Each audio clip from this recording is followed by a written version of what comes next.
Welcome to Big Brave Business. This is a podcast built on the belief that you can create absolutely anything for yourself. Whether it's a dream job or a dream life, it's all possible for you. I'm Amanda Nelson, a virtual assistant and digital marketer, and that's Sarah Heater, podcast producer and strategic consultant. Each week, we will share insights from working with dozens of clients, stories of how we got where we are, and encourage you to see us as your new business besties. So grab a cup of coffee and let's talk being brave in business.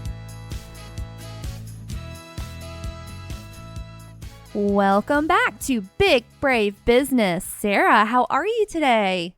I'm doing okay. I had one of those days yesterday where it just wasn't it. You know what I mean? Where you just feel disconnected and low energy and unmotivated. And I guess we need to have those days sometimes. But I feel better today. I'm hoping today is going to be a better day. What about you? How are you doing? I am doing okay. We had a great recording yesterday that I know we're continuing today, and I'm feeling really good about it. Lots of thoughts, which I know we will get into, but I'm feeling really good today. On a personal note, I've got a dog that's not doing too great, but it's his time, so we feel okay about it. We're still heartbroken, but dealing with that a little bit today. He is currently sitting beside me at my desk, little Aubrey. He's about to cross the Rainbow Bridge. It's his time, so it's going to be okay. But other than that, we're doing all right over here. Let's talk about another heavy topic. We've covered dogs. We've covered deconstruction yesterday. Religious trauma yesterday. Let's get into our topic today. Oh, well, we love you and we're sending you just tons of love in this time. And Amanda, talk about being big and brave in the midst of experiencing emotional trauma at home. Let's dig into the emotional trauma of your past. I'm ready. Last week, we talked about kind of the parallels and the correlation of marketing and capitalism and corporate life alongside religious communities. How do I say this? My word. I'm both clunking it up. I'm great. Oh, by the way, my dog's passing away tomorrow, but I'm great. I'm so clunky today. I don't want to be disrespectful because one thing we didn't say last week is that not all people who have religious faith in their life or have a religious community in their life are experiencing trauma.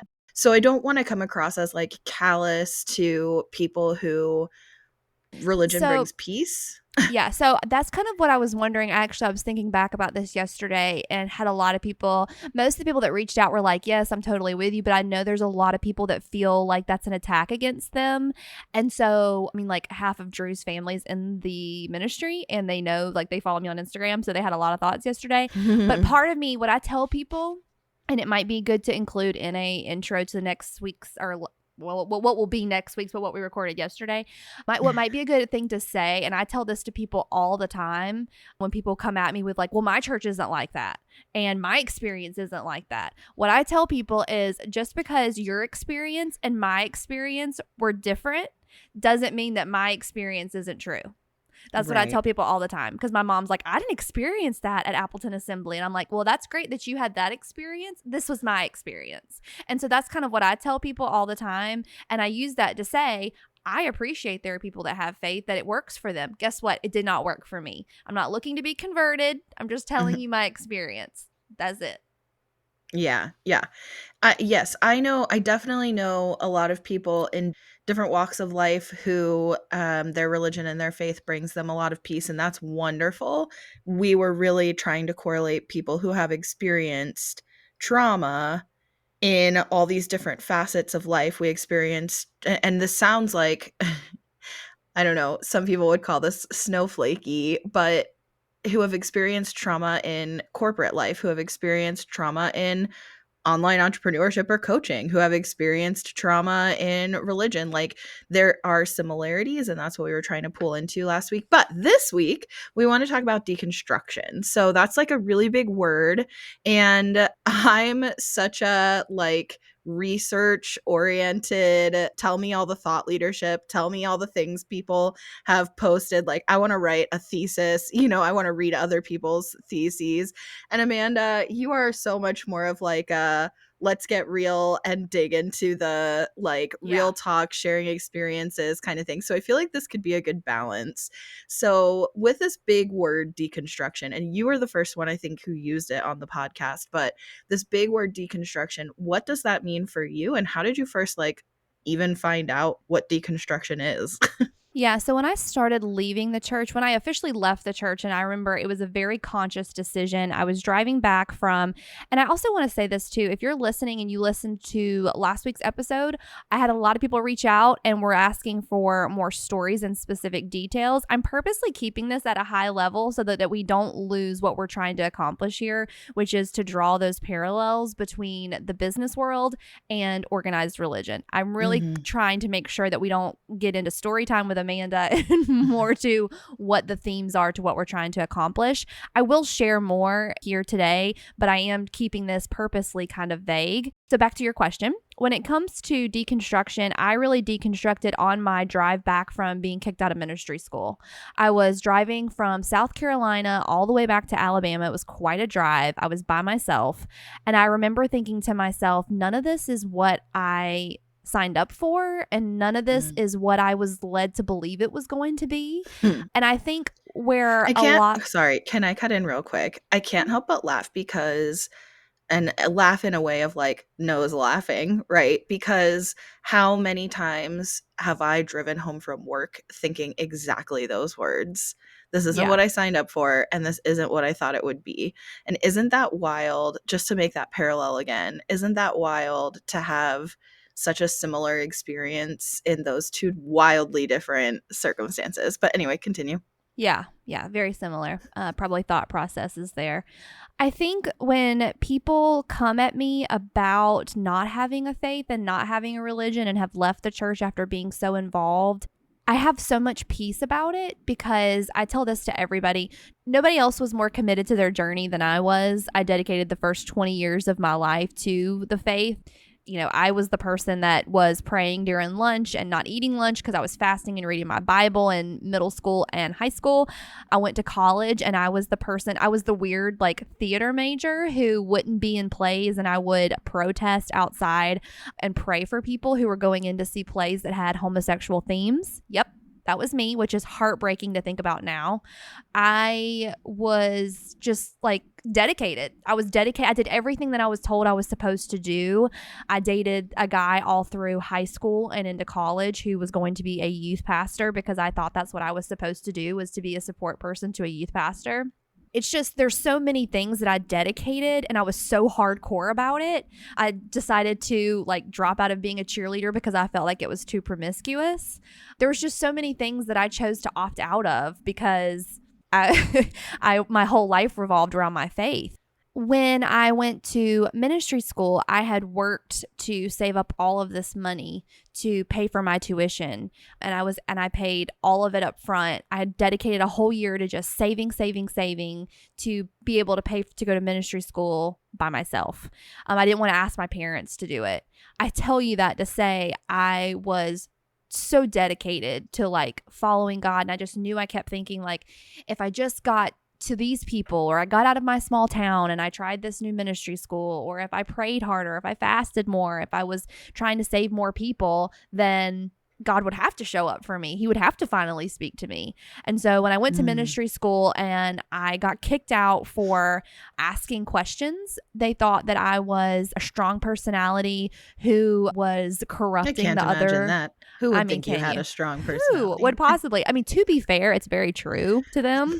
But my questions were around like, where do women fit in the Bible? Where do women fit in ministry? They took that as me trying to be combative. So they came up with all these excuses to kick me out. Since I have talked about this recording on our for the podcast on my Instagram, I had two people reach out to me and say, guess what? I was kicked out too. And it was for very similar reasons. I think it's Mm, hilarious that it was all women. So on that drive back from South Carolina, where I was in ministry school, to my hometown, I prayed. I asked for guidance. And for some reason in that moment, I received so much that I was mm. like, I'm now relieved of this burden of trying to be this, like, as close to God as possible. I don't think I ever really realized how heavy it weighed on me. And so the word deconstruction at, 21 years old meant absolutely nothing to me. Like, Mhm. I didn't know what that was. I remember I came home and I sat in the park with my mom and I told her, like, I'm good. Like, I'm done with it. Like, I have no bitterness towards church. I have no bitterness towards faith and those who believe it. But, like, I'm good. And that's always been my personality, Sarah, honestly. Like, with anything, with relationships, with friendships, with workplaces, like, I give 150%. And then there comes to this point where I'm like not getting back what I've put in, or I'm not receiving what I wanted out of it or what I was dedicated to receive. And then I'm like, you know what? A switch just flips for me, and I'm like, I'm good. Like, I don't need it anymore in my life. I gave it my best shot and I'll move on. I was that way with corporate. I was that way with a lot of friendships over the years that just weren't serving me. I was that way with my first marriage. Like, I was just kind of like, I'm going to give it all I've got, and then at some point something's got to give, and it's not going to be me. I'm not bend until I break. That's just not my personality. Mhm. So I remember telling my mom that, and from that day on, I'm 33 years old. I've never looked back on it. I've never once woke up and thought, man, I wish I could pray today. Or, man, I wish I had my Bible reading more active in my life. There's never been a moment or a void that church would have filled for me now as an adult. Probably about in my like early 30s, the word deconstruction, trauma, and triggering, those became keywords, hot keywords, I feel like, in our society. And I started doing a lot of digging and research into other people who were deconstructing. I had a podcast that I've talked to you about before that I still listen to called The Drunk Ex Pastors. They were pastors in a non-denominational version of what I was in. They were pastors. They deconstructed and they talk about their journey with their faith. And that's kind of where I realized that's what I did. Deconstruction, to me, to answer your like question with this long-winded answer, it looks a lot like unlearning behavior, unlearning mindsets that were ingrained in you so deep that you couldn't think otherwise. It's actions that you would have done, things you would have said that were regurgitated to you over and over and over again, that were so like melted into the back of your skull that you just had to say and you had to do these things. It's Mhm. deconstructing, stepping away from all those things and realizing that you're your own person, that you have your own thoughts, that you are a whole individual person outside of this entity that you were raised into. That's what it looked like for me. Yeah. Thank you for sharing all of that. I think anybody listening would be really interested just to know you better in that way. And like I said before, I think that there's a lot of similarities. And what's interesting is I think that's how I thought and still think of deconstruction, the concept as well, when it comes to deconstructing from something. That's kind of been the way that I've thought of it as well, as like this deconstruction from this like corporate 9 to 5 mindset. And to a certain extent, this might be extreme for some of you, but deconstructing from like capitalism being the be all end all. And I have my own kind of political journey of being raised in a really small farm town, America, of like Cornville, USA type of thing. One stoplight, very conservative, very racist, and raised by a very proudly Republican father, like wrote a campaign song during Trump's first presidential campaign Where do I level. download it? Um, I mean, literally, I can send you links, but Please, Sarah. um, so I had grown up with this mindset and this perspective on the world. And even though I've always kind of been more socially justice driven, I also like, I was very much part of this mindset and this perspective in the world that even through college, like proud Republican. And um this isn't to come for anybody who's listening who identifies as any kind of political party, but definitely for me, deconstruction has looked like realizing why I bought in to things I now see as myths, meant to keep people in line, meant to keep people small, meant to keep people submissive. And I feel like that's really similar to some of the things you're describing. So I just feel like it's worth sharing and relating. I know it's sensitive for people, and both of these things are sensitive for people who may strongly identify with their faith or strongly identify with their political party or whatever. But I think it's important to talk about because I think there's deconstruction going on for all of us. And one thing that really interested me when I actually started doing some nerd level research on deconstruction is that, we also hear about deconstruction when it comes to like art, right? And writing and poetry. And deconstruction, I guess, like the more clinical definition, has more to do with breaking something down into parts to understand how something was created or like what the different parts are that make up something. So it's more about understanding how something came to be from a like literal definition rather than this process of unlearning, which is kind of how it works in practice, right? But it's interesting to me because I think a lot of what deconstruction that we think of as like a behavior or a phase or like a process that we're going through in life, I think a lot of that does involve learning, breaking it down into parts and learning like how this came to be. Do you resonate with that at all? Yeah, I think it helped me to kind of see Christianity from a step away, a higher level, like specifically because I was raised in organized religion. There is a big difference between, in my mind anyway, between being a part of an organization like the Assemblies of God, like the Baptists, like the Methodists. It's an all organization driven than it is for me to look at Christianity as a whole. I respect the faith of Christianity. I do not respect and appreciate and encourage the organization of Christianity. That's the big thing. I think people, if I could say anything to anybody, is like, and I told you this a minute ago, it's so true that my experience and your experience could be totally different.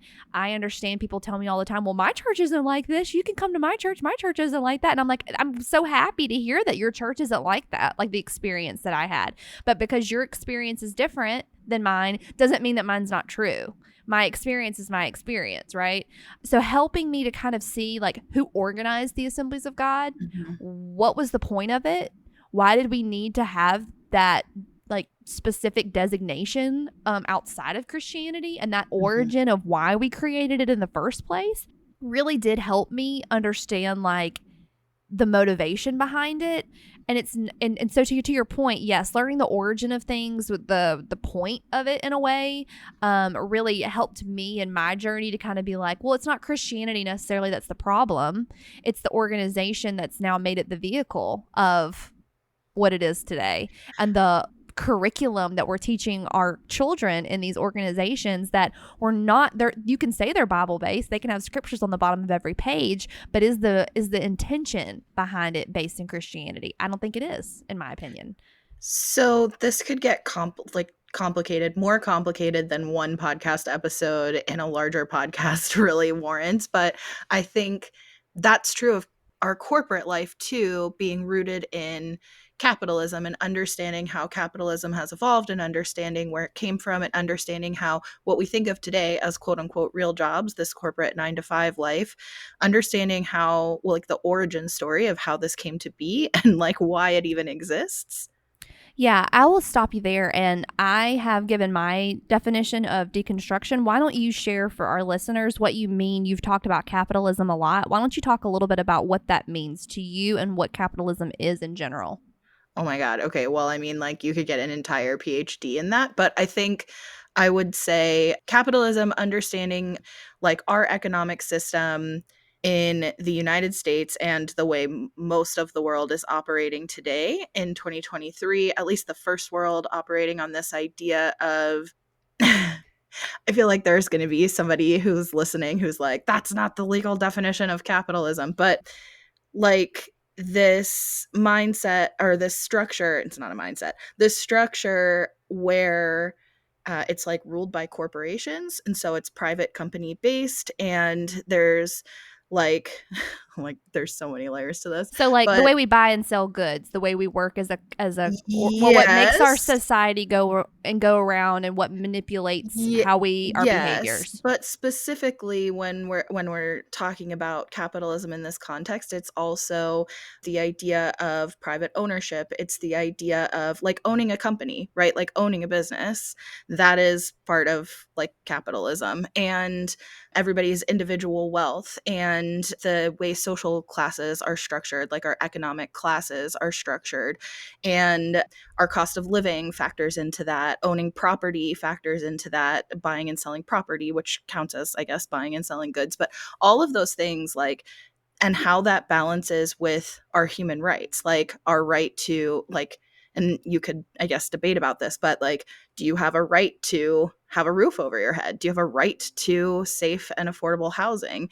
Do you have a right to, I mean, safety in general? Like, do you have a human right to that? And how do our human rights to exist and to take up space factor into a truly competitive economic atmosphere? So if we are buying and selling property and companies are private and we own and we have this idea of ownership, like everybody has their individual ownership, then how does that come into play when people's rights are being violated? And how do we balance protecting both? And there are definitely schools of thought that you can have both, and there are definitely schools of thought that you cannot.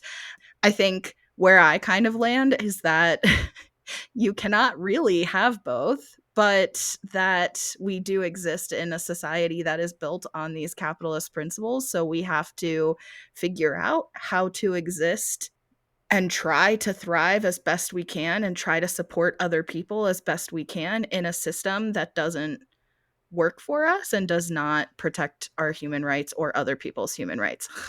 Okay, that's like really big and Yeah, really I'm still intense. confused. I'm a little confused, but I think I understand what you mean in relation to organized religion. It's organizational based. It's not focused on the individual necessarily. Would you say that's fair? Actually, I would say, okay, that's a whole other conversation. Here's how I would say it's related. What's related is that I think it's this idea that the powers that be, right? The person or the people in or the power structure that exists, the level, the elite tier that is in a position of power, that is decision making and that is controlling the larger community.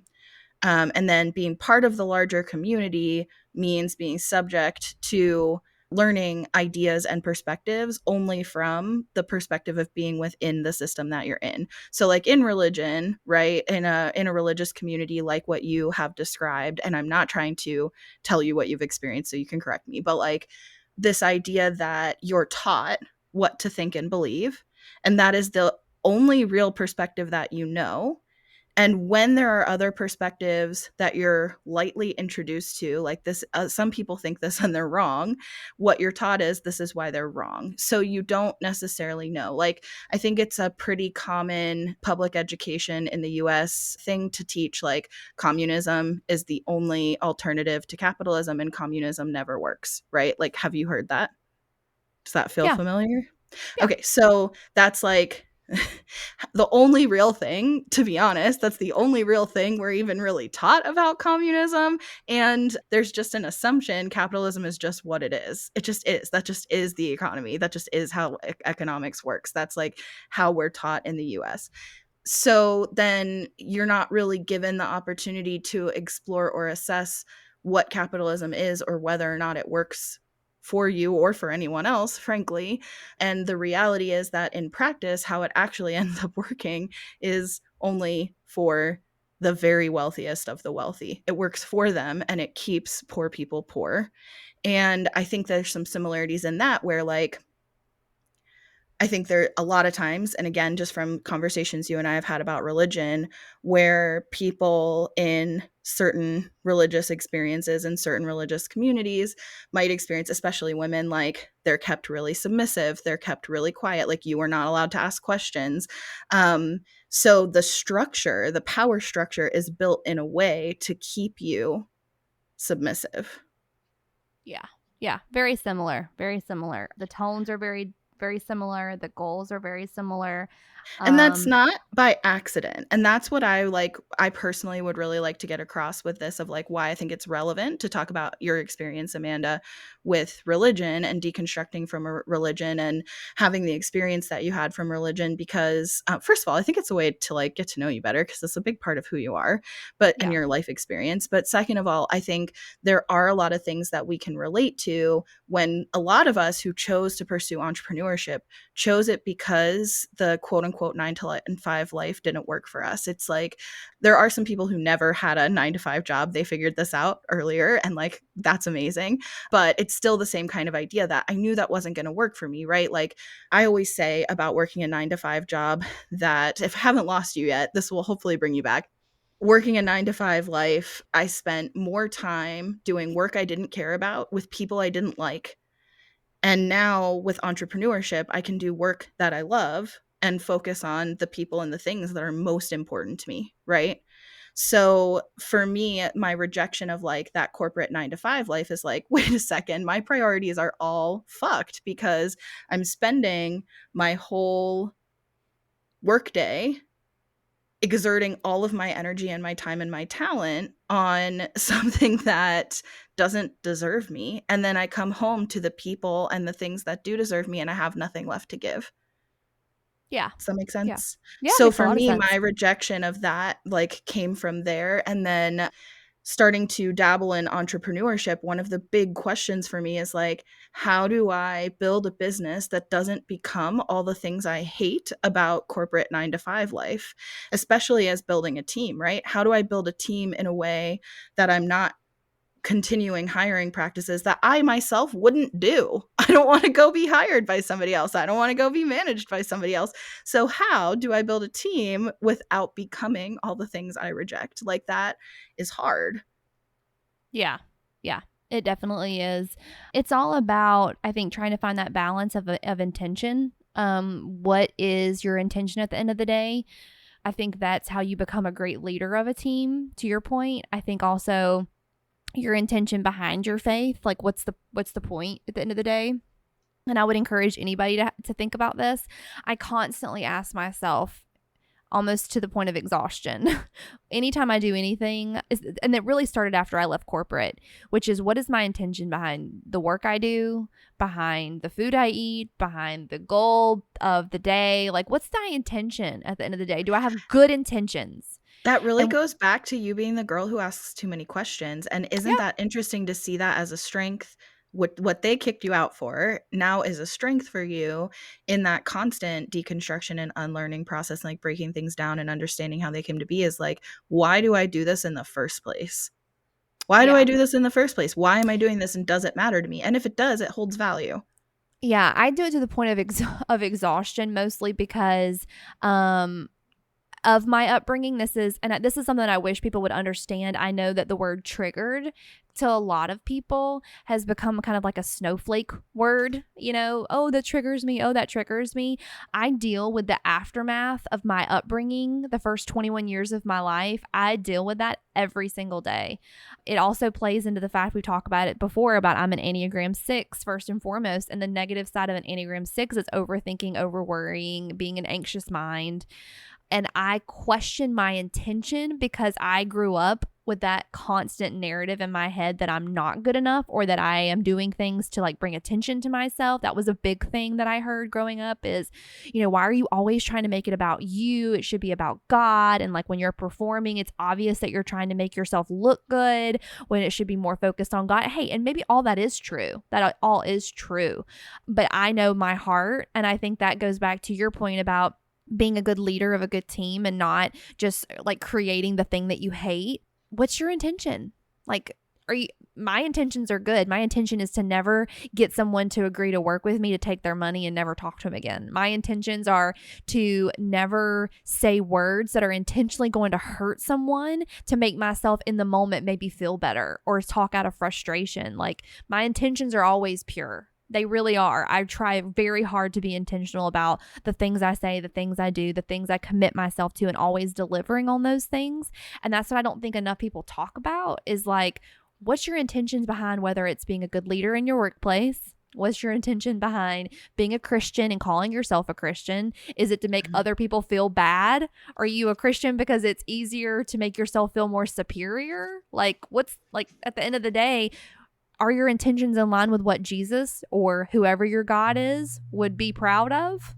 I mean, really, those are really hard questions to ask yourself at the end of the day. But I feel like that was a big part of my deconstructing those belief systems, because it reaffirms to me I am a good person.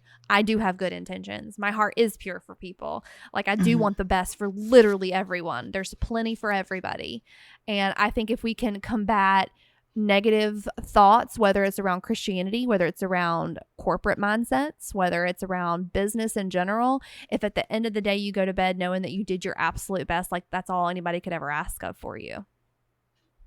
Yeah, I think that's a really positive way of looking at things. I think sometimes I can spiral in never feeling like I'm doing enough, and I think that's part of it too, of kind of, I mean, a big part of deconstruction I think is grieving, and I think sometimes I find myself just, yes, trying to stay really clear on my whys. And I would say for me, like, my intentions are, I want to, I mean, make enough money to live, to have stability and safety for myself and my family. And you could even say for my children and their children who don't exist yet, right? Like, I think there's a certain level of like also wanting to build security and stability for my family, like longer term, multi generational. There's also definitely an intention behind what I do, of, like I said, of wanting to focus on the people and the things that matter most to me,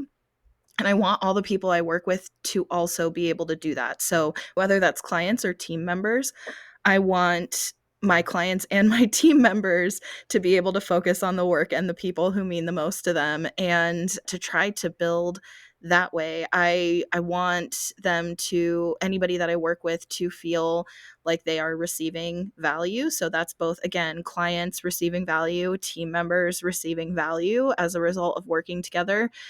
And that value can look different, right? Like, team members, I want them to feel like they're well compensated, and I want them to feel like they're treated well. And hopefully I'm achieving that. I think, you know, like, we work together, obviously, you're a part of my team. And I think trying to make sure that you always feel appreciated. And also, we have a lot of conversations about like the opportunity for you to focus on work that matters to you, that you enjoy, that you like. And if you hate something, or if you don't like it, or if it frustrates you, like, how can we change it? If it's taking too long, how can we, eliminate it or dissect it or whatever, or move it around to somebody else's plate who it might be a better fit for. And we also have had conversations about, like, yes, raises, like, yes, I want to pay you more. We've done that multiple times where we've increased that amount. And so I think those are all important intentions for me in business and and life. And yeah, it's hard. So I did have like a vision for this episode, and we didn't even get to it. Are you up for a part 3, or do you Let's want to call go. this done? Do you want to move on from this No, conversation? I don't. I could always talk about it. I think it's I don't look at it as a negative topic. I told you that if I come off like I'm stressed or anxious about the topic, it's only cuz I really want to do it justice and Yeah, be a good by no means do I take myself as a candidate or an example, but there are a lot of people who have been on this journey more than me, before me and after me, and I yeah, just don't I want to speak in a way that gives them totally. some It some feels understanding. like a So if lot of pressure to try to be like a spokesperson for something that's such See, a I big don't I topic. don't want to be a No, spokesperson, me but I do want neither. to be an Me neither. example, Yes, yes, yes. that Just your one life voice is in not the over and you're not conversation. a Yeah.